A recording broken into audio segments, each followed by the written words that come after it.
har bir o'zbek o'qishi kerak bo'lgan 3 ta kitob. Voh, zo'r. Qanaqa yo'nalishda bo'lsin? Yo'nalishim ko'pda. Qarang. 3 xil yo'nalishdan qilib bering. Bo'ladimi shunaqa qilsak? Bo'ladi. Bitta eng zo'ridan. Savdogarlar ustozi, biznes guide.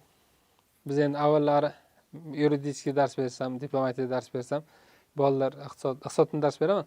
Iqtisodga oid biznesga qiziqishadi, kitoblar tavsiya qiling desa, bizning milliy mentalitetimizga oid birorta bir haligi pichoq qilinadigan kitob yo'qligidan afsuslar bo'lsin-kim, g'arbda rost adabiyotni maqtab o'shalarni tavsiya qilishga majbur edik.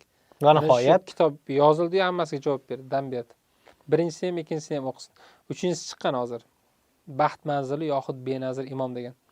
Ayni o'sha muallif birinchi kitobda ilg'or surgan qahramonni ustozi haqida yozilgan. Demak, savdogarlar ustozi 1-2-3 hammasin. Ikkinchisi Baxtiyor aka Abdug'afur akamizni Madaminbek Qonli gullar vodiysi. Qonli gullar vodiysi. Men o'qib halim o'zim kelolmayapman. Halim o'shani tavsiya beribman. Tushunyapsizmi? Undan keyin nechta kitob varaqlab o'qib chiqyapman, o'shani o'ylayveraman.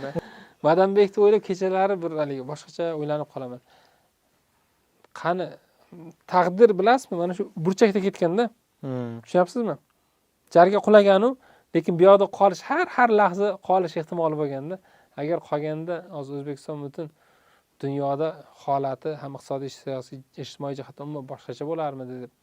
Alloh nasib etsa, bundan buyog'iga aytibman, o'sha millatimiz uchun jon chekayotgan bu hukumatda bo'lsin, ijtimoiy hayotda bo'lsin, oltin boshlarimizni asraydigan bo'lsak yaxshi bo'ladi. Hop, 2ta bo'ldi. 2ta bo'ldi. Uchinchisi aytaymi? Uchinchisini doim tavsiya qilganman. Men asoslab beraman bu safar nimaga tavsiya qilayotganim. Ilmni borligi har doim ham masalaga yechim bo'la olmaydi, Sanjar aka.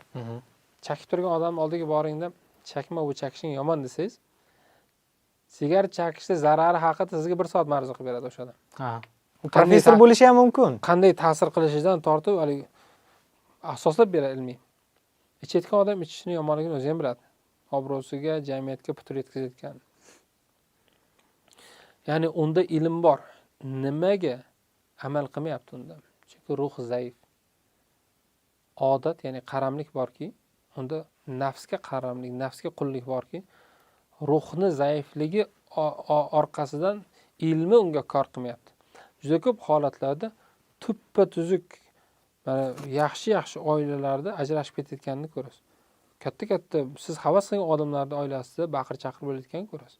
Kutmagan holatlarda bir ajoyib voqealarga duch kelib qolasiz. Nimaga desa, miyaga tiqavergan hamma narsani ruhiyatga ishlashmagan. Ruh kuchli bo'lish kerak. Ruhan zaif bo'lgan odamni ilmi foyda bermaydi. O'shaning uchun ruhni tarbiya qilishlikda men shu paytgacha men bilmadim, endi kitoblar ko'p. Farid Attor Hazrati Tazkiratul Avliyo degan kitobini juda ham yaxshi ko'raman va ko'pchilikka tavsiya qilaman. Nafsni tarbiya qilishlik juda ko'p masalalarga yechim beradi. Jamiyatdagi aksar ixtiloflar va yomonliklar men degan narsa, ya'ni egoizm ustida paydo bo'ladi. Ayni meningizni orqa planga o'tkazadigan, ehtimol o'ldiradigan va sizni nafsga qullikdan qutqaradigan bir yaxshi yo'nalish beradigan kitob deb o'ylayman kitobni. Farid Attor Hazrati. Kerak. Alisher Navoiy Hazrat bu kitobni uzr. Mantiqi Tayyirda ham, Tazkiratul Avliyoni ham yoshligida shu qadar yaxshi ko'rib o'qiganki, Mantiqi Tayyirga javoban Lisonut Tayyir yozganlar. Tazkiratul Avliyoga javoban Nasoibul Muhabbat degan kitoblarni yozadilar. Ya'ni zo'r kitob.